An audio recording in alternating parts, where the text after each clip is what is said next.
नमस्कार, जय माता दी। प्रिय दर्शकों, मिथुन राशि मार्च माह 2021 मासिक राशिफल का आज विश्लेषण करेंगे। गोचर ग्रह स्थिति को समझेंगे। दरअसल गोचर ग्रह स्थिति किस तरह से रहने वाला है, यह हमारे लिए बेहद महत्वपूर्ण होता है।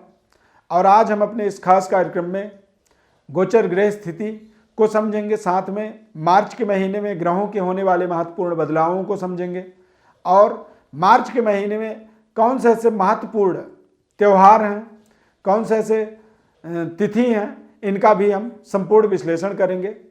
मैं एस्ट्रो अरविंद आप सभी का अपने इस खास कार्यक्रम में बहुत बहुत स्वागत करता हूं। हमारे कार्यक्रम में आपको अंत तक बने रहना होगा, तभी अपने राशि के अनुसार अपने जीवन में महत्वपूर्ण बदलावों को आप समझ पाएंगे। सबसे पहले गोचर ग्रह स्थिति की बात करेंगे। मिथुन राशि में चंद्रमा, वृश्चिक राशि यानी कि छठे भाव के अंदर केतु ग्रह वृश्चिक राशि पर, 9वें 8वें घर में गुरु शनि और बुध का युति बना रहेगा और 9वें भाव में सूर्य शुक्र की युति बनेगा और 12वें घर में राहु मंगल की युति बन रहा है। यानी मिथुन राशि वाले जातकों के लिए मार्च के महीने में देखें तो मंगल और राहु का द्वादश में अंगारक दोष बनना कहीं ना कहीं आपके पारिवारिक जीवन पर कुछ ना कुछ आपको संघर्ष करना होगा, मेहनत करना होगा और सामंजस्य को बनाने के लिए प्रयास करना होगा। मार्च माह में ग्रहों का महत्वपूर्ण बदलाव। 14 मार्च को सूर्य ग्रह कुंभ राशि से मीन राशि में जाएंगे। पूर्वा भाद्रपद नक्षत्र में 4 मार्च को प्रवेश करेंगे सूर्य ग्रह। उत्तरा भाद्रपद नक्षत्र में 18 मार्च को और 31 मार्च को रेवती नक्षत्र में सूर्य ग्रह प्रवेश करेंगे। 11 मार्च 2021 को बुध ग्रह कुंभ राशि में चले जाएंगे। 17 मार्च को शुक्र ग्रह कुंभ राशि से मीन राशि में जाएंगे।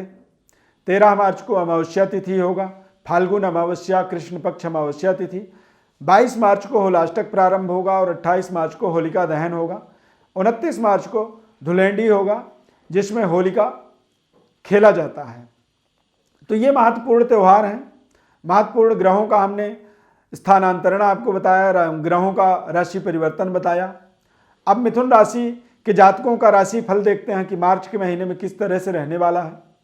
छठे भाव के अंदर केतु ग्रह का भ्रमण होता तो ये महत्वपूर्ण है। छठे भाव में केतु का कहीं ना कहीं प्लेसमेंट कई बार ये बेवजह परिस्थितियों में आपको उलझा के रखता है। मित्र भी कई बार हमारे अगेंस्ट षड्यंत्र करते हैं।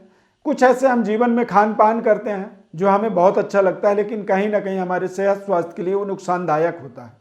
इसे स्वीट पॉइजन कह सकते हैं कि मीठा जहर, यानी मीठा हमें पसंद है लेकिन वो जहर का काम करता है और उसे हम निरंतर यूज करते चले जाते हैं, उसका इस्तेमाल करते चले जाते हैं। तो केतु के कुछ इस तरह के प्रभाव रहेंगे, यानी कि खान पान का विशेष सावधानी रखना होगा और लोगों के कहने पे आपको भरोसा नहीं करना है, लोगों के बताए हुए बातों पर भरोसा नहीं करना है। जब तक आप अपनी आंखों से देख न लें, अपने कानों से सुन न लें, तब तक आपको उस चीज पर पूरी कॉन्फिडेंट नहीं होनी चाहिए। गुरु शनि की युति अष्टम भाव में बनेगा और ये स्थिति भी कहीं ना कहीं भाग्य का एक विफलता कह सकते हैं बनेगा। भाग्येश जब अष्टम में जाता है तो अष्टम स्थान एक तरह से कह सकते हैं कि डेप्थ हाउस होता है, इसे मृत्यु स्थान कहा जाता है। यहाँ पर कोई भी ग्रह जब चला जाता है तो वो अपनी वास्तविक परफॉर्म नहीं कर पाता है, यानी भाग्य का स्वामी होकर के भाग्य के लिए यदि ताकतवर अप्रोच न कर पाए तो निश्चित रूप से ये हमारे लिए एक महत्वपूर्ण विफलता कह सकते हैं होता है। यानी कि मिथुन राशि वालों को पूरे मार्च के महीने में अपने कर्म पर पूरी फोकस रखना होगा। बेहतर व्यवस्थाओं को बनाने के लिए, आपको निरंतर आगे बढ़ने के लिए अपने कार्य क्षेत्र पर विशेष पैनी नजर पूरे माह आपको रखनी ही चाहिए। हालांकि सूर्य ग्रह आपके भाग्य में सूर्य और शुक्र का भ्रमण होना ये अपने आप में महत्वपूर्ण होता है। सूर्य का सहयोग या सूर्य कह सकते हैं हमारे जीवन में पिता और सरकार का प्रतिनिधित्व कारक ग्रह सूर्य होते हैं, यानी कि पिता से आपको पूर्ण सहयोग मिलेगा। पारिवारिक वातावरण आपका सुखद और ताकतवर रहेगा। शुक्र ग्रह का एक सकारात्मक प्रभाव आपको बनेगा, यानी बच्चों के द्वारा आपको अच्छे परिणाम प्राप्त होंगे। संतान प्राप्ति का भी योग बनेगा। अविवाहित हैं तो विवाह के लिए भी अच्छे प्रस्ताव की प्राप्ति हो सकती है। संतान की अपेक्षा आप रख रहे हैं, फैमिली प्लानिंग कर रहे हैं, तो संतान प्राप्ति के लिए भी सूर्य शुक्र का भाग में प्लेसमेंट कहीं ना कहीं एक बेहद सकारात्मक अच्छे परिणामों से आपको जोड़ता है और जीवन में सुखद और मधुर आनंददायक फलों की प्राप्ति करवाता है। हालांकि राहु मंगल 12th हाउस 12वें घर में रहने वाले हैं, तो ऐसी स्थिति में आपको अपने जीवन साथी के साथ में पूरी तरह से निष्पक्षता से व्यवहार रखनी चाहिए।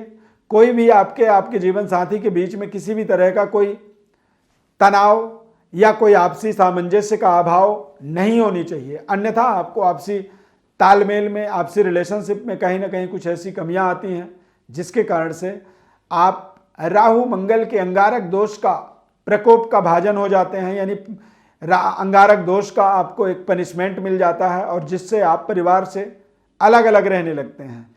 जीवन साथी के साथ में थोड़ी सी दूरियां मेंटेन होने लगती हैं और वो दूरियां कहीं ना कहीं किसी भी सुखद पारिवारिक वातावरण के लिए अच्छा नहीं माना जाएगा। तो ऐसी स्थिति में अंगारक दोष के प्रभाव को दूर करने के लिए या शनि का अष्टम में भ्रमण करने के लिए इस समय में आपको विशेष हनुमान जी की उपासना करनी चाहिए।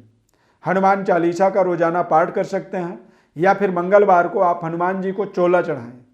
चोला में हनुमान जी के वस्त्रों को सिंदूर, चमेली का तेल, जनेऊ और बूंदी, इन सभी सामग्रियों को एक साथ पूरे महीने मंगलवार के दिन आप हनुमान जी को समर्पित करें। और जब आप हनुमान जी के शरण में जाते हैं तो निश्चित रूप से राहु, केतु, शनि, इन ग्रहों के नकारात्मक प्लेसमेंट का जो नकारात्मक जो रिजल्ट होता है, वो नकारात्मक रिजल्ट हमारे जीवन में सकारात्मकता की ओर हमें लेकर के जाता है और हम अपनी असफलता में जो कमियां होती हैं उन सफलताओं से अपने आप को सफलता की ओर लेकर के अग्रसर होते चले जाते हैं। शनि का अष्टम में होना या शनि का एक प्रेजेंट टाइम में ढैया के प्रभाव होने के कारण से भी मिथुन राशि के जातकों का जो प्रयास होता है, जो मेहनत होता है, वो ज़रूरत से दोगुना, यानी कि जो सामान्यतया जितनी मेहनत में आपकी काम बननी चाहिए उसी सामान्य कार्य के लिए ही आपकी जो मेहनत होती है वो दोगुना कई बार खर्च होता है, डबल मेहनत करनी पड़ती है और रिजल्ट उतने का उतना ही मिलता है। तो ऐसी स्थिति में अपने परिस्थितियों को हमें बनाने के लिए, सुधारने के लिए सही तरीके से अपने ग्रहों का अवलोकन करना जरूरी होता है और व्यवस्थाओं को सुदृढ़ बनाने के लिए हमें निरंतर प्रयासरत रहना होता है। सदैव सकारात्मक रहने की आवश्यकता है।